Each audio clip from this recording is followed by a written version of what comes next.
Combien de fois as-tu dit oui alors que tu avais envie de dire non? Tout simplement parce que tu n'as pas osé poser tes limites par peur de passer pour un égoïste ou un méchant. Il faut bien comprendre qu'imposer ses propres limites n'a rien à voir avec une question de gentillesse ou de méchanceté, mais que c'est juste une nécessité. Quand tu ne poses pas de limites, tu laisses les autres décider pour toi, prendre de ton temps, prendre de ton énergie et souvent au détriment de ton propre bien-être. Alors qu'imposer tes limites, c'est non seulement un acte de respect envers toi-même, mais aussi la meilleure façon de construire des relations saines et équilibrées avec les autres. Le pire, c'est qu'on le sait et pourtant on hésite souvent à le faire. Par peur de déplaire, par peur de provoquer des conflits ou même par peur de perdre l'affection de ceux qui nous entourent. Du coup, on préfère dire oui même quand on avait envie de dire non. Sauf que ce décalage finit par nous frustrer, nous épuiser et même nous éloigner de nos priorités. Alors, dans cette vidéo, je te propose qu'on cherche d'où vient cette peur, comment on peut la surmonter avec sérénité et aussi de comprendre pourquoi c'est une clé essentielle pour s'affirmer sans crainte. Alors, la peur de poser ses limites rejoint directement la peur du jugement de l'autre et la peur du rejet. Toutes ces peurs sont directement liées à notre besoin d'appartenance que l'on a hérité de nos ancêtres et pour qui ce n'était pas une question de confort mais carrément une question de survie. Alors autant dire que ces peurs sont profondément enracinées en nous. Sans compter que notre éducation renforce ces peurs en nous apprenant dès l'enfance que plaire aux autres est une manière de se faire accepter. Par exemple, si tu as grandi dans un environnement où dire non était mal perçu, alors tu as intégré l'idée que le non représentait un risque de te faire rejeter. Cette idée, bien qu'utile pour maintenir une harmonie familiale ou sociale, peut devenir un vrai handicap une fois adulte dans d'autres contextes. Si on regarde la célèbre pyramide des besoins de Maslow, le besoin d'appartenance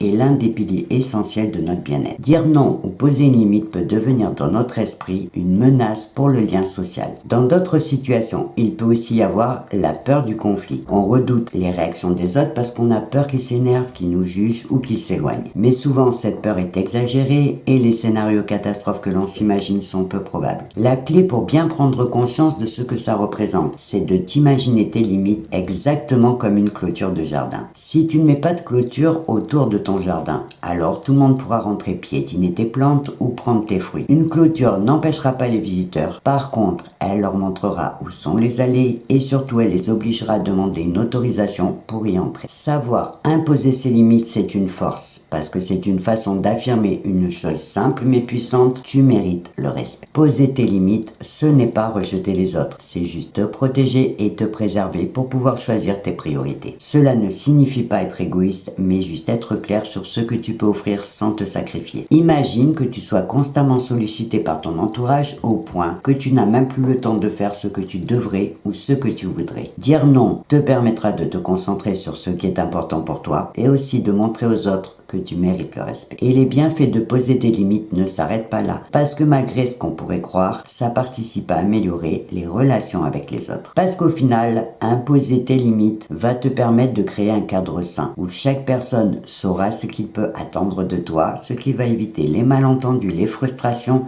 et les attentes irréalistes. Une étude en psychologie a démontré que des relations fondées sur des frontières claires et respectées conduisent à un meilleur bien-être émotionnel et à une meilleure satisfaction. Pense à une rivière. Si elle n'a pas de digue pour la limiter, elle pourra déborder, tout inonder sur son passage, mais elle perdra en force. Alors qu'avec des digues, elle pourra canaliser son énergie et devenir une source de puissance. Et tu peux choisir de voir tes limites comme ces digues. Maintenant, la question est de savoir comment faire pour poser des limites sans peur. Et là, je te dirai encore une fois que la première étape, c'est de travailler sur ta perception des limites, que tu prennes conscience qu'imposer ces limites, ce n'est pas exclure les autres de ta vie, mais juste de leur montrer comment agir avec toi de manière respectueuse. La deuxième étape, ça va être d'apprendre à le dire de manière respectueuse. Selon la communication non violente de Marshall Rosenberg, l'affirmation de soi doit passer par l'expression de ses besoins sans agressivité et sans culpabilité. Par exemple, exemple, au lieu de dire à une personne « Oh là là, tu me déranges toujours quand je suis occupé », essaye plutôt de lui dire « Il va falloir qu'on se fixe un moment pour en parler parce que là, je suis occupé ». Ce type de communication va te permettre de respecter tes besoins tout en restant courtois avec les autres. La deuxième clé à comprendre, c'est que tout est dans la façon de dire les choses. La troisième étape, c'est tout simplement de te rassurer en te disant que si dire non est inconfortable pour toi, cet inconfort ne sera que temporaire, alors que les bénéfices, eux, seront durables. Et chaque limite posée sera alors une petite victoire qui renforcera ta confiance en toi. Pour t'aider, tu peux t'imaginer qu'apprendre à poser des limites, c'est un peu comme apprendre à marcher sur un fil. Au début, tu vas trembler, tu vas hésiter, mais plus tu vas pratiquer et plus tu vas trouver ton équilibre. Enfin, la quatrième étape, ça va être de prendre le temps de travailler sur toi pour avancer progressivement. Parce que bien évidemment, ça va pas pouvoir se faire du jour au lendemain. Il va déjà falloir que tu commences par définir tes besoins et tes priorités. Demande-toi ce qui est important pour toi. Ça peut être ton temps, ton énergie et peut-être même ton espace personnel. Et au besoin, tu pourras aussi en profiter pour t'entraîner à formuler des limites claires et respectueuses. Par exemple, je comprends ta demande, mais je ne suis pas disponible en ce moment. Certaines personnes accepteront tes limites sans discuter, alors que d'autres pourront réagir négativement. Mais c'est pas grave, ça ne doit pas te décourager. Par exemple, si un ami insiste pour te voir alors que tu n'es pas disponible, dis-lui tout simplement « J'aimerais te voir aussi, mais je ne suis pas disponible aujourd'hui, alors je te propose tout simplement qu'on se fixe une date. » Enfin, pour finir, je te dirais que si une personne insiste lourdement, si elle ne respecte pas tes limites, c'est peut-être un signe que tu devrais te poser la question si cette personne mérite vraiment de faire partie de tes relations. Pour conclure, je te dirais qu'apprendre à poser tes limites, c'est une clé pour assurer ton équilibre et c'est aussi un cadeau que tu te fais à toi-même. Parce que c'est une manière de te faire respecter, de protéger ton temps et ton énergie et aussi de construire des relations plus authentiques. Tu ne pourras jamais faire plaisir à tout le monde et c'est normal. Mais le principal, c'est de rester fidèle à toi-même, à tes besoins et à tes priorités. Pour finir, je te propose de faire tes premiers pas pour passer à l'action grâce à un petit exercice tout simple. Pense à des situations récentes où tu t'es obligé à faire des choses alors que tu n'en avais pas envie juste parce que tu n'as pas osé dire non. Essaye de repérer comment elles se produisent le plus souvent, dans quelles circonstances, peut-être même avec quelle personne ça t'arrive souvent. L'objectif de ce petit exercice est tout simplement de te permettre de prendre conscience des situations qui se répètent ou des personnes qui ont tendance à abuser de tes bons services pour te rendre plus vigilant. Avant de te quitter, je te rappelle que si tu as des questions ou des réactions à partager, tu peux le faire dans la partie commentaires sous cette vidéo et je me ferai bien sûr un plaisir de te lire et de te répondre. Dans ma prochaine vidéo, je te proposerai de réfléchir à la manière dont on pourrait s'y prendre pour transformer nos peurs en moteurs. On parlera des moments où l'inconfort et l'incertitude peuvent devenir des alliés et bien sûr je te donnerai des outils concrets pour y parvenir. Encore une étape essentielle à travailler pour te rapprocher de ton objectif, reprendre le contrôle sur ces peurs qui te gâchent la vie. En attendant, je te souhaite une belle journée, une belle soirée et je te dis